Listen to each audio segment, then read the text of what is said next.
welcome back. Today I had some inspiration. I found this really cute picture online, just scrolling Instagram, Facebook, whatever. And I really wanted to bring it to life and create my own bistro cafe. I started off wanting to fully go Cozy Bistro, the new kit. It's super cute. There are some really great pieces, but that wasn't the vibe of the picture that I found. And so instead, I found all these great windows from Get Famous. They have matching doors, they have windows of multiple sizes. It really turned out perfect to have this really regal feel, if you will, and kind of feel like somewhere special that you'd go to get your cup of coffee.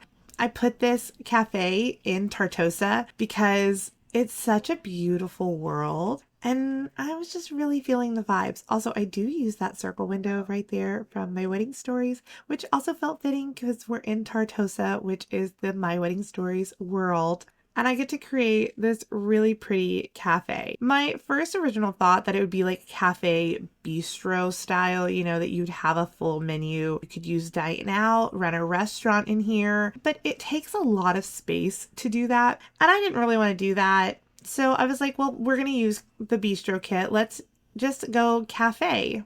Well, there's this whole thing that the Cozy Bistro has a bar, but that bar, you cannot use the espresso machine on the bar. And it totally just killed the vibe. But it's fine. We always get there in the end. It just took some maneuvering.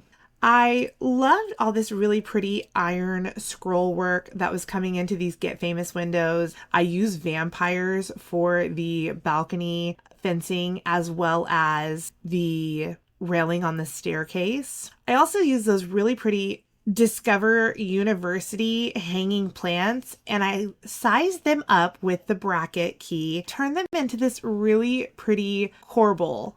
I thought it was so cool. It doesn't lose a lot of its texture. It still looks really nice. It does clip up into the ceiling just a little bit, but I think it's fine. And the effect that it adds is just immaculate. It's so pretty and I love it. I was super happy with that.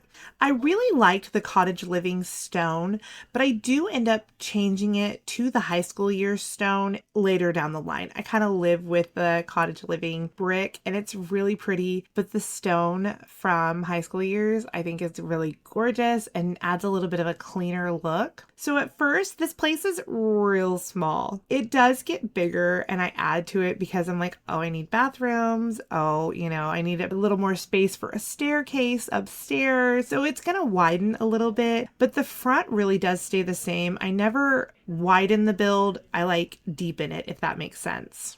I really played around a lot with the staircase, trying to make it work and not take away from any seating in the building, but still making sure that everything is super functional. So we're going through this list of what you need in a cafe, and you need waste disposal. And I really wanted to use the dumpster, but it doesn't obviously count as waste disposal. So you do get a trash can in here. So you do get a small trash can in there, but I still keep the dumpster in the back just in case you need to use it for anything. Here is my discovering that you can't put an espresso machine on the new bar. It's absolutely rude. And I really toyed around with, well, maybe I shouldn't use the bar, but I really wanted to play around with the new kit and use that really pretty bar and the bar back that comes with it. So we've gone ahead and widened the build so that way I can get upstairs and make a bar area. In the end, this can function as a cafe and it can also function as a bar, which I always think is great to have multi-purpose, multifunctional. I always think it's really great to have multifunctional builds because you just never know what you need for the storyline that you're creating. I played around so much with the staircase just for it to be a straight up and down staircase, but I liked it. I think that taking up less room was the vibe here. I didn't need some giant spiral-esque staircase. It just needed to be simple to get you upstairs to the bar area. I do go ahead and get rid of the Cozy Bistro bar back downstairs. It's really pretty, but I knew I wanted wanted to use it with the bar that comes with the kit. We get rid of it. We push our little espresso bar back. I think it looks good. It allows that kind of feel where you're going to come into the cafe, walk right up. There may be a line, so then you're in line standing, waiting to order your drink or your pastry. I love the for rent tile, and I really wanted to make it work. This one tile that has all the different pieces so you can carve out your corners and edges, I think is so cool and clever, and it just takes a little finagling to do it. But when I started to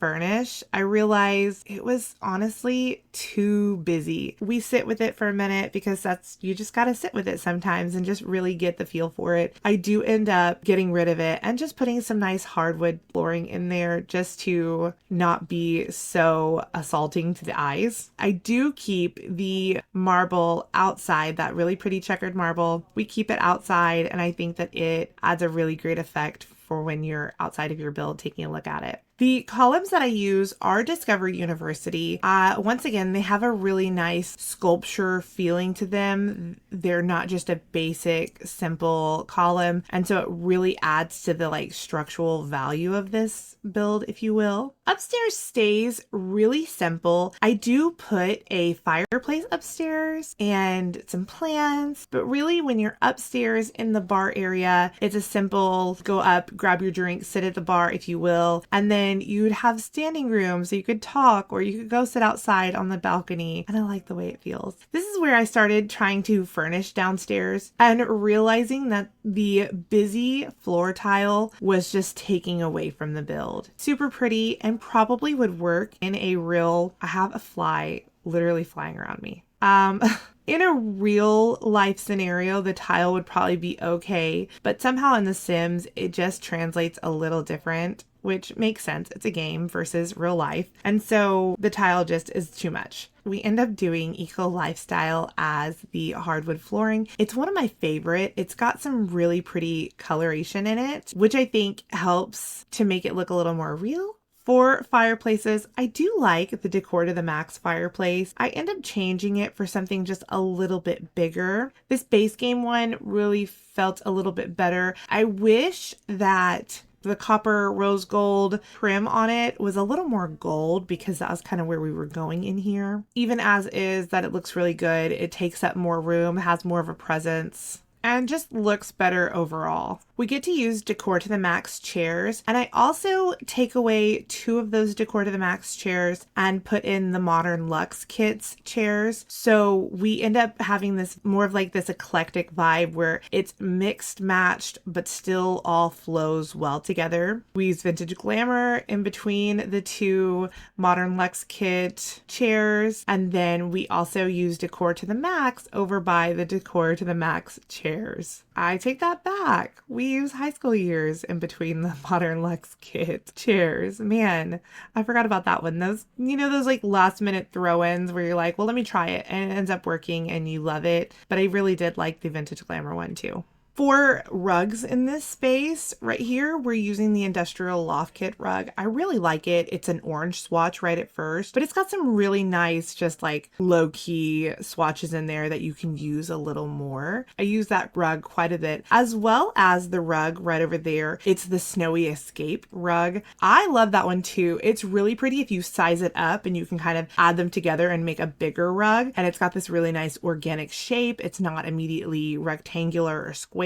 I'm a fan. My frieze, the frieze right there in black is vampires. I liked how ornate it was. It fit the vibe of the building. Now we're getting to add a bunch of plants, which is always one of my favorite things to do, kind of making this feel very green. And I always think that plants just add a really calming vibe to your house, your room, your builds in The Sims. There's just something that softens when you have plants involved. And so I do use an abundance of plants usually. It's just what I like to do. I do struggle a little bit when it came to picking out some of the clutter items. I wanted to make sure that it all flowed nicely together, looked right with the build. I get to use the Cozy Bistro Kits picture. I used 2 swatches of that picture upstairs, and I ended up using just 1 downstairs because I really like the thought of having these antique looking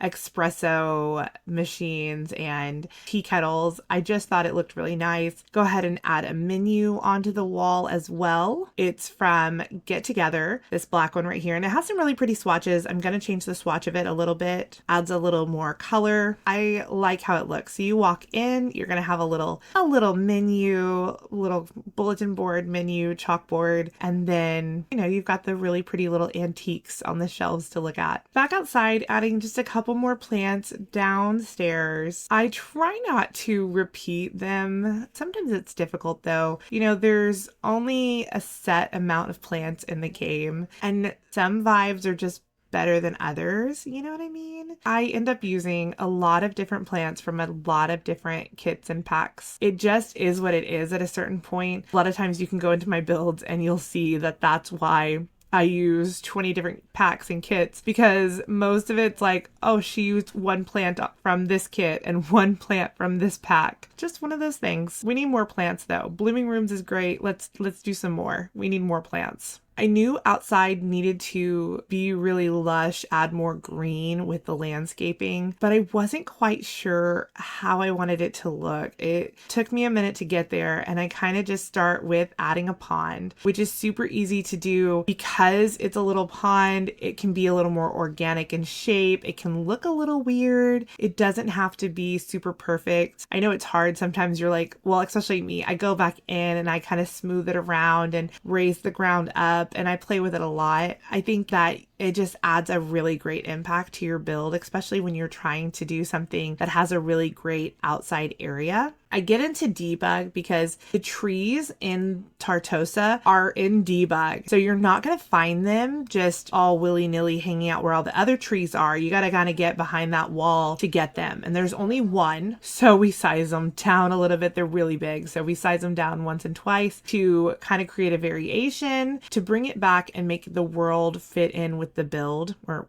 the build fit in with the world. The cute little park benches are from Cats and Dogs. There's 3 different swatches, and it really just changes up the ironwork on them. So I used 2 different swatches, and I knew that I wanted to have like a little area where you could still come outside and sit on a bench, read a book, whatever that looks like, while you're sipping your coffee, having a pastry. The little ducks are VFX. So when you get into live mode, you're gonna see little ducks swim around in your pond. And how cool is that? I tried to make tile work out here. I get rid of it, and we go terrain paint all the way, just for more of like that organic, natural pathway feel. Landscaping, as usual, I love to put my little low-lying pale flowers and kind of edge them around, spin them around, make them look a little different as you move around the build. And beyond the pale yellow flowers, I decided to go ahead and filter through to white flowers and white plants to keep it a little more neutral outside. There's a lot of like bold black colors, and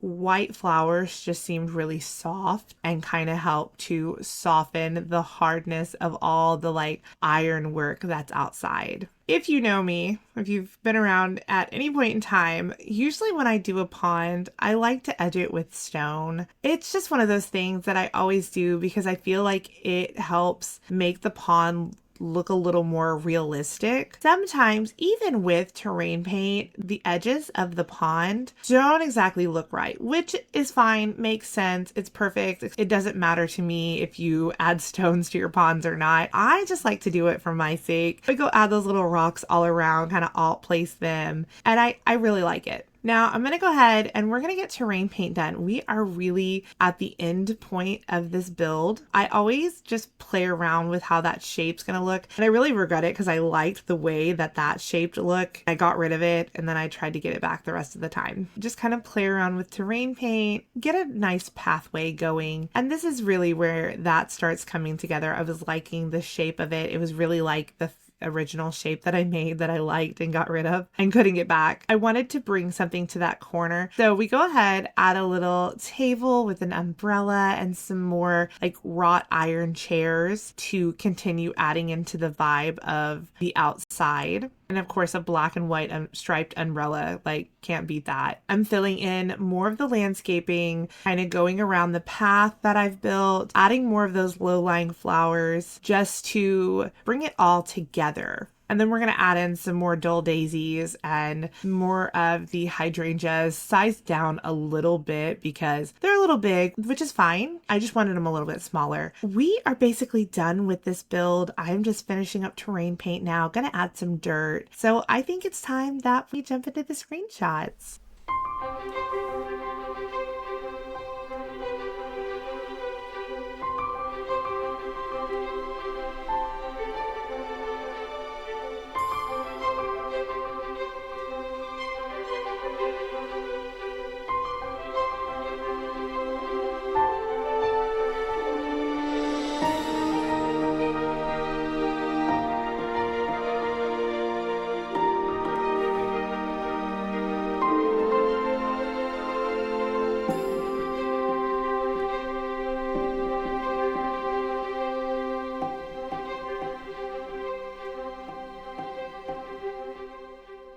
I hope you like this build. If you do, you can get it off the gallery. My EA ID is katxthrash, just like the name here on YouTube. It is play tested and ready to go for you and your Sims. If you like this video, make sure to like, comment, subscribe. Keep you coming back for more, and it helps me out as well. I hope you have a great night wherever you are. Bye, y'all.